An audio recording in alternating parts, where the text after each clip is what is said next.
भाई 10th कैसे हो? तो आ गए आज अपन लोग लेके क्या चीज, इकोनॉमिक्स लेके आ गए हैं। ठीक है, पहला चैप्टर जिसको कहते हैं हम लोग डेवलपमेंट। बड़ा आसान सा चैप्टर है, बहुत ही कम टाइम में हम इसको क्या करने वाले हैं, पूरी तरीके से खत्म करने वाले हैं। कुछ चीजें होंगी जो मैं तुमको बताऊंगा, डायरेक्ट उन्हीं तरीके से करनी है जिस तरीके से मैं बताऊंगा। कुछ एक्स्ट्रा एफर्ट्स नहीं करने, कुछ कम एफर्ट्स नहीं करने। जो पॉइंट मैं बोलूंगा कि ये चीजें करनी है, एग्जैक्ट वही चीजें करनी है। ठीक है, मेरे पे भरोसा कर रहे हो ना, मैं तुम्हारी नैया पार करवाऊंगा भाई। सबसे पहले समझते हैं क्या कि आखिरकार ये जो डेवलपमेंट है भाई, ये है क्या। ठीक है, डेवलपमेंट होती क्या है? तो देखो, डेवलपमेंट का मतलब क्या होता है कि अगर मैं आज 100 रुपए कमा रहा हूं तो कल मैं बस इस अमाउंट से क्या कमाऊं, ज्यादा कमाऊं।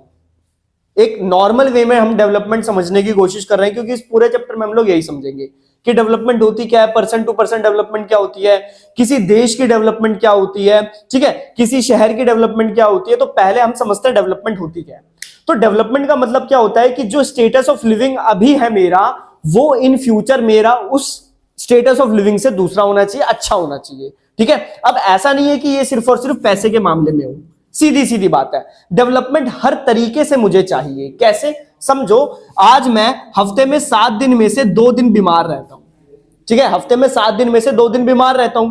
अब वहीं पे कल मैं अगर 7 दिन में से 1 ही दिन बीमार हूं, तो इसका मतलब मैं क्या हो रहा हूं, डेवलप हो रहा हूं। तो डेवलप का मतलब मैं क्या बता रहा हूं, डेवलपमेंट का मतलब होता है कि मैं एग्जिस्टिंग चीज से कुछ बेहतर करूंगा अपने नियर फ्यूचर के अंदर, उसको कहते हैं हम लोग डेवलपमेंट। बाकी स्कूल की जो तुम लोग को नोटबुक मिलती है, स्कूल की जो तुम्हारी एनसीईआरटी बुक्स हैं, उन एनसीईआरटी बुक्स को रीड आउट करो। मैं तुमको पहले से बोलता आ रहा हूं, एनसीईआरटी बुक पढ़ना एकदम जरूरी है, डू और डाई है भाई। वो नहीं करोगे नहीं चलेगा काम। ठीक है, एक एक नंबर के क्वेश्चन वहीं से निकलेंगे। अब सबसे पहले मैंने तुमको डेवलपमेंट का एक मीनिंग बता दिया, जो तुम दिमाग में रखोगे तो तुमको आगे जो चीजें मैं बताने वाला हूं वो चीजें तुमको समझ आ जाएंगी। ठीक है, चलो फिर समझने की कोशिश करते हैं। पहला क्वेश्चन हमारे इस वीडियो का, जो कि तुम्हारे इस चैप्टर से बहुत इंपॉर्टेंट क्वेश्चन है, और ये क्वेश्चन डायरेक्टली पूछा जा सकता है। क्या वो क्वेश्चन क्या है कि व्हाट इज डेवलपमेंट, ये तो मैंने तुम लोगों को बता दिया। अब दूसरी जो सबसे बड़ी चीज है वो क्या है कि लोगों के लिए डेवलपमेंट का मतलब क्या है, लोग डेवलपमेंट से क्या समझते हैं, हमको ये चीज पता करनी है। तो देखो, पहली बात तुमसे ये क्वेश्चन पूछा जाएगा कि क्या एक बंदे की डेवलपमेंट दूसरे बंदे की डेवलपमेंट हो सकती है। क्या बोल रहा हूं मैं, क्या एक बंदे की डेवलपमेंट दूसरे बंदे की डेवलपमेंट हो सकती है? तो इसका सीधा सीधा आंसर है नो, कि एक बंदे की डेवलपमेंट दूसरे बंदे की डेवलपमेंट नहीं हो सकती। अब ये चीज हमको समझ तो आ गई कि हर एक व्यक्ति की जो डेवलपमेंट गोल होता है, वो गोल क्या होता है, डिफरेंट। क्या होता है, हर एक व्यक्ति का दूसरे व्यक्ति से डेवलपमेंट गोल क्या होता है, डिफरेंट होता है। पहला वाला क्वेश्चन का आंसर मुझे समझ आ गया। अब तुम लोग कहोगे भैया थोड़ा एग्जांपल दे दो, समझ जाएंगे हम लोग। मैं कहता हूं बिल्कुल ठीक है, चलो देते हैं एग्जांपल। तो हम एक बंदा लेते हैं जिसका नाम है ए, और एक व्यक्ति लेते हैं जिसका नाम है बी। अब ए व्यक्ति चाहता है कि वो क्या करे, डैम बनाए। क्या बनाए, डैम। जानते हो ना डैम क्या होता है, जो नदी के पानी को रोक के उससे इलेक्ट्रिसिटी प्रोड्यूस करने की कोशिश करता है। तो ए नाम के व्यक्ति की कोई इंडस्ट्री है और उसको इलेक्ट्रिसिटी चाहिए, और वो इलेक्ट्रिसिटी जनरेट करने के लिए क्या बनाना चाहता है, डैम बनाना चाहता है। तो ये उसके लिए क्या होगी, डेवलपमेंट हो गई कि ए के लिए, अगर ए के लिए डैम बन गया तो वो भाई वो हो गया डेवलप, क्योंकि कल उस पर डैम नहीं था, अब उस पर डैम आ गया, तो एग्जिस्टिंग चीज से उसके पास एक्स्ट्रा चीज आ गई, तो भाई हाँ भाई वो क्या हो गया, डेवलप हो गया। तो क्या उसका मतलब बी भी उसके साथ डेवलप हुआ? नहीं भाई। कैसे? अब मान लेते हैं बी एक ऐसा व्यक्ति है जो उस रिवर के बगल में रहता है, जिस रिवर के ऊपर क्या बनने वाला है, डैम बनने वाला है। ठीक है, अब हमको एक चीज हमने बचपन में छोटी छोटी क्लासों में पढ़ी थी, जब भी हम डैम बनाते हैं तो डैम बनाने के वजह से उस आसपास के एरिया में क्या आ जाती है, बाढ़ आ जाती है, और उन लोगों को हमें क्या करना पड़ता है, रीएलोकेट करना पड़ता है। रीएलोकेट का मतलब क्या होता है कि वो व्यक्ति जहां पे रह रहे हैं उन व्यक्तियों को वहां से उठा के किसी दूसरी जगह पे भेजना पड़ता है। अब यार ये व्यक्ति जो इस रिवर के बगल में यहाँ पे इसका छोटा सा घर है, जिस घर में वो रह रहा है, वो वहां पे अपना छोटा सा बिजनेस करता है। अब उसको मान लो किसी दूसरे एरिया में भेज दिया जाए, उस बेचारे का वहां पे बिजनेस चला ही नहीं, तो क्या उसकी वो डेवलपमेंट हुई? नहीं जी, क्योंकि उसके पास जो एग्जिस्टिंग चीजें थी, वो एग्जिस्टिंग चीजें भी उसके पास से अब जा चुकी हैं। तो यहां से मुझे क्या समझ आया, यहां से मुझे पहला क्वेश्चन समझ आया कि पीपल की जो डेवलपमेंट होती है वो पीपल टू पीपल वेरी करती है। मतलब एक व्यक्ति की डेवलपमेंट उसकी होगी, उससे रिलेटेड दूसरे की नहीं हो सकती। सम केसेस में हो सकती है, बट मेजरली केसेस में ऐसा नहीं होता कि एक बंदे की डेवलपमेंट दूसरे बंदे की डेवलपमेंट ही हो। ठीक है, पहला क्वेश्चन भी हमने कर लिया डेवलपमेंट क्या है, दूसरा भी समझ लिया कि पीपल की डेवलपमेंट की गोल क्या होती है। अब तीसरी चीज है, जो आज के टाइम के लोग, जो अभी का यूथ है, वो क्या सोचता है, यार हर चीज क्या है, पैसा है। हर चीज क्या है, पैसा है। अगर मेरी जेब में पैसा है तो मैं डेवलप हूं, अगर तुम्हारी जेब में पैसा है तो तुम डेवलप हो। काफी हद तक ये चीज सही भी है, बट जब हम अपनी टेक्स्ट बुक्स पढ़ते हैं तो ये चीज इतनी भी एक्यूरेट नहीं है। और एक सर्टेन टाइम के बाद तुमको भी समझ आ जाएगा कि हाँ भाई, पैसा ही डेवलपमेंट शो नहीं करता, पैसा ही असली सुख नहीं है। अब इसका भी एग्जांपल देने बोलोगे तुम लोग, उससे पहले हाँ लिख लेते हैं यहाँ पे कि इनकम से क्या हम व्यक्ति को डेवलप कह सकते हैं? नहीं भाई। अब अगर नहीं कह सकते तो वो कौन कौन सी चीजें होंगी जिनकी मदद से मैं बताऊंगा कि भाई एक व्यक्ति क्या है, डेवलप्ड है। तो सबसे पहले इनकम की मदद से मैं व्यक्ति को डेवलप नहीं कह सकता, समझ आ गई बात। अब मैं कौन से ऐसी चीजें होंगी जिनसे डेवलप कह सकता हूं वो भी पढ़ेंगे। अब सबसे पहली बात कि डेवलप क्यों नहीं है इनकम की वजह से। मान लो मेरे पास अपार पैसा है, बहुत सारा पैसा है, अब तुम लोगों की नजर में मैं हूं एकदम डेवलप व्यक्ति, बट तुम लोगों को तो नहीं पता ना कि मेरे अंदर क्या चल रहा है। मुझे चाहिए भाई दोस्त जिनके साथ मैं शाम को बैठ के बातें करूं कि यार मेरे दिन में आज ये चीजें हुई, बट मेरे पास तो दोस्त ही नहीं है। मैं क्या करूंगा उस पैसे का, पैसे से थोड़ी ना बात कर सकता हूं मैं। दूसरी चीज, अब मान लो कोई एक व्यक्ति है जिसको कैंसर हो गया। अब cancer most of the time क्या होता है, इसका ट्रीटमेंट नहीं होता। अब वो दुनिया भर का पैसा लगा रहा है, लेकिन उसकी जिंदगी उसको वापस नहीं मिल सकती। ठीक है, अगर डॉक्टर ने बोल दिया कि वो लास्ट स्टेज पे है, उसके पास 15 दिन है, तो वो अपने पैसों का कुछ नहीं कर सकता, क्योंकि वो 15 दिन के बाद मर जाएगा। उसकी होप खत्म हो गई, वो अपने पैसे से उसको कोई प्यार नहीं रहेगा, क्योंकि उसको उसकी जिंदगी वापस नहीं मिलने वाली। तो इसीलिए इनकम से कोई एक व्यक्ति डेवलप नहीं माना जा सकता। अब वो कौन सी चीजें हैं जिनसे मैं बोलूंगा कि लोग डेवलप है? ठीक है, तो उसके लिए मान लो मेरे को एक हेल्दी इन्वायरमेंट चाहिए, मेरे को मेरी फैमिली मेरे पास चाहिए, मेरे को मेरे फ्रेंड्स मेरे पास चाहिए। ठीक है, इकोसिस्टम मेरा अच्छा होना चाहिए। तो ये जो चीजें होती हैं इन्वायरमेंट के अंदर, हमारी सोसाइटी के अंदर, जब वो सारी चीजें मेरे लिए फ्रेंडली बिहेव करेंगी तो मैं कह सकता हूं कि मैं क्या हूं, डेवलप्ड हूं। तो हमने ये 4 क्वेश्चन, ये 3 क्वेश्चन इस पार्ट में समझने की कोशिश करी है कि डेवलपमेंट क्या है, क्या एक व्यक्ति की डेवलपमेंट दूसरे व्यक्ति की डेवलपमेंट होगी, और क्या पैसे से हम लोग डेवलपमेंट को जज कर सकते हैं। अब इन तीनों चीजों को अपनी कॉपी में नोट डाउन करो, फिर इसके आगे अभी मैं चीजें बताने वाला हूं तुमको 1 मिनट के अंदर। चलो जल्दी से। तो अभी मैंने जितने भी क्वेश्चंस तुम लोगों को बताए थे वो सारी चीजें समझ आ गई होंगी तुम लोगों को। नहीं आ रही है तो बार बार मैं एक ही चीज बोल रहा हूँ, एनसीईआरटी गो थ्रू करो। फिर भी नहीं समझ आ रही है तो मेरे से पूछो। ठीक है, कोई भी डरने वाली बात नहीं है भाई, फोड़ देना इस बार पूरा बोर्ड का पेपर। ठीक है, अब आ जाते हैं हमारे ये 3 चीजें बस हमको समझनी है, और ये चैप्टर फुल एंड फाइनल बिंदास तरीके से हम लोग क्या कर देंगे, खत्म कर देंगे। ठीक है, पहला जो हमारा सवाल है नेशनल डेवलपमेंट का। ठीक है, नेशनल डेवलपमेंट क्या होता है ये हमको समझना है। देखो, नेशनल डेवलपमेंट का मतलब क्या होता है, एक देश कब डेवलप माना जाएगा।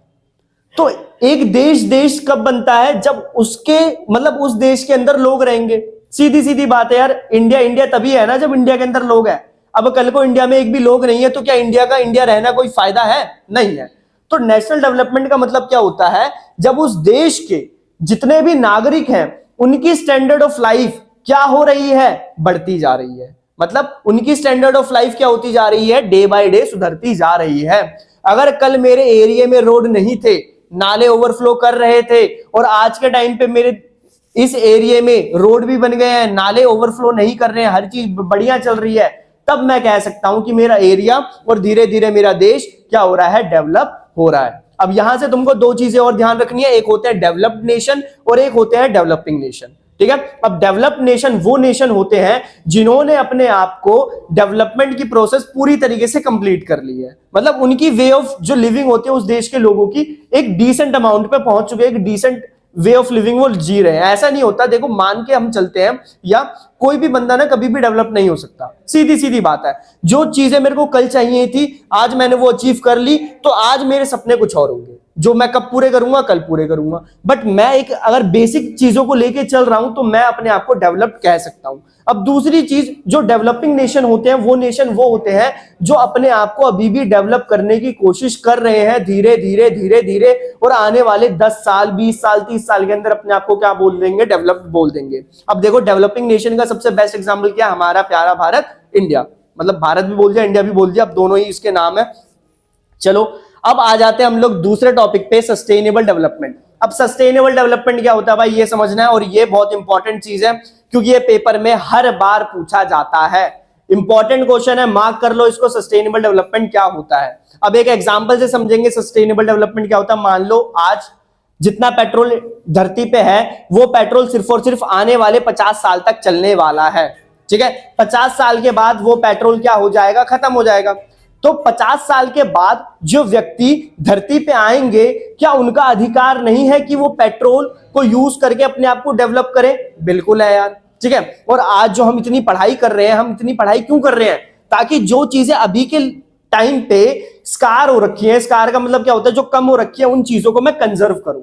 तो सस्टेनेबल डेवलपमेंट का मतलब होता है कि आज के टाइम पे मैं डेवलपमेंट तो करूं, जितने रिसोर्सेज हैं उनका इस्तेमाल करके, बट उन्हीं रिसोर्सेज को मैं बचा के रखूं इन फ्यूचर जनरेशंस के लिए। तो नॉर्मल वे में एक बार और मैं तुमको समराइज कर देता हूं, सस्टेनेबल डेवलपमेंट का मतलब होता है टू अचेन डेवलपमेंट अभी के टाइम पे, और उसी रिसोर्सेज का इस्तेमाल करके फ्यूचर के लिए भी उसको क्या करना है, बचाना है। बेस्ट एग्जांपल क्या है, मैंने पेट्रोल वाला एग्जांपल दिया। पेट्रोल को बचाने के लिए आज के टाइम पे इलेक्ट्रिक व्हीकल्स पूरी तरीके से मार्केट को क्या करने वाले हैं, कैप्चर करने वाले हैं। अब इलेक्ट्रिक व्हीकल्स आ गए तो मैं पेट्रोल का इस्तेमाल कम कर दूंगा, और 50 साल बाद जो व्यक्ति धरती पे आएगा वो व्यक्ति भी क्या कर सकता है, पेट्रोल का इस्तेमाल करके अपने आप को डेवलप कर सकता है। तो इस तरीके को क्या बोलते हैं हम लोग, सस्टेनेबल डेवलपमेंट। अब हमारा full and final last question, जो बहुत ही प्यारा क्वेश्चन है, और एक क्वेश्चन तुमको यहां से भी देखने को मिलेगा कि क्या हम दो देशों को, क्या हम दो शहरों को कंपेयर कर सकते हैं डेवलपमेंट के बेसिस पे? बिल्कुल कर सकते हैं। अब मैं डेवलपमेंट के बेसिस पे कैसे कंपेयर करूंगा, ठीक है। तो इसको कंपेयर करने के लिए कुछ एस्पेक्ट्स होते हैं। वो एस्पेक्ट क्या है, देखो, जीडीपी। जीडीपी की फुल फॉर्म क्या होती है, ग्रॉस डोमेस्टिक प्रोडक्ट। इसका मतलब क्या होता है कि कोई एक देश एक साल में अपने तीनों सेक्टर में, जो 3 सेक्टर कौन कौन से होते हैं, प्राइमरी, सेकेंडरी, टर्शरी, ये 3 सेक्टर का जो फाइनल गुड होता है, इन फाइनल गुड्स को जब हम सम अप करते हैं तो उसको बोलते हैं जीडीपी। जिस देश का जीडीपी जितना हाई माना जाता है वो देश उतना ही ज्यादा क्या है, डेवलप्ड है, ठीक है। अब दूसरी चीज क्या होती है, per capita income. Per capita income का मतलब क्या होता है कि कोई व्यक्ति, मतलब देश के अंदर जितने व्यक्ति हैं उनकी एवरेज इनकम कितनी है। एवरेज इनकम का मतलब क्या होता है, 10 व्यक्ति हैं, वो अलग अलग अमाउंट कमाते हैं, उन 10 व्यक्ति का अमाउंट मतलब सैलरी का सम करके डिवाइडेड बाय 10, उसको बोलते हैं हम लोग क्या, पर कैपिटा इनकम। अब एक सवाल यहां से अलग से निकल के आता है कि क्या per capita income best way है किसी दो कंट्री को कंपेयर करने का? तो नहीं भाई, नहीं है, ठीक है। क्यों नहीं है, इसका बहुत बढ़िया सा एग्जांपल तुम्हारी बुक में दे रखा है, उस एग्जांपल को एक बार रीड आउट करना कि बेस्ट वे नहीं है क्या चीज, पर कैपिटा इनकम दो कंट्रीज को क्या करने का, कंपेयर करने का। तो बेस्ट वे क्या है किसी दो कंट्री को कंपेयर करने का, तो आ जाओ समझते हैं। सबसे बेस्ट वे है human development index. Human development index क्या होता है कि किसी देश के अंदर इंसानों के रहने की स्थिति कैसी है, स्थिति को अगर हम समझ जाएंगे इंसानों की, कोई एक देश के अंदर इंसानों का रहने का नजरिया कैसा है, तो हम समझ जाएंगे कि वो देश डेवलप्ड है या नहीं है। अब कैसे समझेंगे, ह्यूमन डेवलपमेंट इंडेक्स के अंदर ये कुछ चीजें आती हैं, इसके अलावा भी बहुत सारी चीजें, बट ये मेन चीजें, इसको समझो। पहला क्या है, हेल्थ स्टेटस। कोई एक देश तभी तो डेवलप माना जाएगा जब उस देश के लोग क्या होंगे, हेल्दी होंगे। एक देश तभी तो आगे बढ़ पाएगा जब उस देश के लोग रोज काम पे जा रहे हैं, तो रोज काम में तभी जाएंगे लोग जब वो क्या होंगे, हेल्दी होंगे। तो एक देश अगर हेल्दी है तो हाँ भाई वो देश क्या है, डेवलप्ड है, पहली बात। दूसरी बात, लिटरेसी रेट। लोग काम पे जा रहे हैं, सिर्फ इससे कोई मतलब नहीं है। अब देखो, स्किल्ड लेबर का मतलब क्या होता है कि व्यक्ति जितना पढ़ा लिखा होगा वो उतने ही अच्छे से किसी भी काम को कर सकता है। इसीलिए तो हम पढ़ाई कर रहे हैं ना, कि हम लोग स्किल सीखें और इन फ्यूचर अपने इंडिया को क्या बढ़ाएं, आगे बढ़ाएं। तो जिस देश के अंदर लिटरेसी रेट जितना ज्यादा, वो देश उतना ही ज्यादा बाकी देश से आगे। दूसरी बात समझ आ गई। तीसरी बात, सेक्स रेशियो। सेक्स रेशियो का मतलब क्या होता है कि किसी देश के अंदर औरतों और मर्दों के बीच में डिफरेंस कितना है, ठीक है। इसको हम लोग नॉर्मली 1000 आदमियों के ऊपर कितनी औरतें हैं उसको लेके चलते हैं। ठीक है, 1000 मैन पे कितनी औरतें हैं हमारे देश के अंदर। तो जिस देश का सेक्स रेशियो जितना अच्छा, वो देश उतना ही ज्यादा क्या माना जाता है, डेवलप माना जाता है। एक चीज और यहाँ पे मैं बोलूंगा, सेक्स रेशियो का मतलब क्या होता है कि एक देश में जितने लोग, मतलब जितने आदमी कंट्रीब्यूट कर रहे हैं उस देश के लिए, उसके कंपैरिजन में औरतें कितना कंट्रीब्यूट कर रही हैं, इसको भी तुम लोग समझ सकते हो सेक्स रेशियो के अंदर। चौथा देखो क्या होता है, सैनिटेशन। सैनिटेशन का मतलब क्या होता है, जिस देश के अंदर सफाई जितनी ज्यादा होगी वो देश उतना ही ज्यादा ग्रो कर सकता है। अब ये हेल्थ स्टेटस से बिल्कुल डायरेक्टली क्या करता है, लिंक करता है। अगर भाई सैनिटेशन नहीं होगा तो हेल्थ स्टेटस क्या होगा, खराब होगा, और हेल्थ स्टेटस खराब होगा तो उसका रीजन क्या होगा, सैनिटेशन से जुड़ा हुआ होगा। तो इसको तुम लोग मर्ज करके भी लिख सकते हो। चौथा एम्प्लॉयमेंट, एक देश उतना ही ज्यादा डेवलप होगा जिस देश के अंदर एम्प्लॉयमेंट क्या होगी, ज्यादा होगी। अगर लोगों को ज्यादा काम मिल रहा है तो हाँ भाई वो लोग ज्यादा पैसा कमाएंगे, और ज्यादा पैसा कमाएंगे तो अल्टीमेटली पैसा कौन कमा रहा है, वो देश कमा रहा है। तो हम उस देश को क्या कह सकते हैं, डेवलप देश कह सकते हैं। और लास्ट में आता है infant mortality rate. Infant mortality rate का मतलब क्या होता है कि एक साल से पहले कितने हजार बच्चों की मृत्यु हो जाती है। ठीक है, इस टॉपिक को अच्छे से, इसकी डेफिनेशन याद करनी है तुमको। इन्फेंट मोर्टेलिटी रेट क्या होता है, तो जिस देश का इन्फेंट मोर्टेलिटी रेट जितना कम, वो देश उतना ही ज्यादा आगे। एक चीज और यहां पे मैं लिखना भूल गया, पॉवर्टी। पॉवर्टी भी एक ऐसा एस्पेक्ट है जिस देश के अंदर जितने ज्यादा गरीब माना जाता है वो देश उतना ही ज्यादा क्या है, पीछे है, और जिस देश में जितने कम गरीब माना जाता है वो देश उतना ही ज्यादा क्या है, आगे है। तो यहां पे हमने समझ लिया डेवलपमेंट किस किस तरीके की होती है, लोगों के हिसाब से डेवलपमेंट क्या होती है, हम नेशनल डेवलपमेंट किसे कहेंगे, किस तरीके से हम दो कंट्री को या किसी दो शहरों को हम क्या कर सकते हैं, कंपेयर कर सकते हैं। तो सारी चीजें मैंने तुमको इस वीडियो में बता दी है। अच्छे से इसको पढ़ो, और इसको क्या करना है, तुम लोग को बढ़िया से नोट्स बनाने। फिर मिलेंगे हम लोग अगले चैप्टर के साथ अगली वीडियो के अंदर। ध्यान रखना अपना, मिलते हैं फिर, चलो बाय।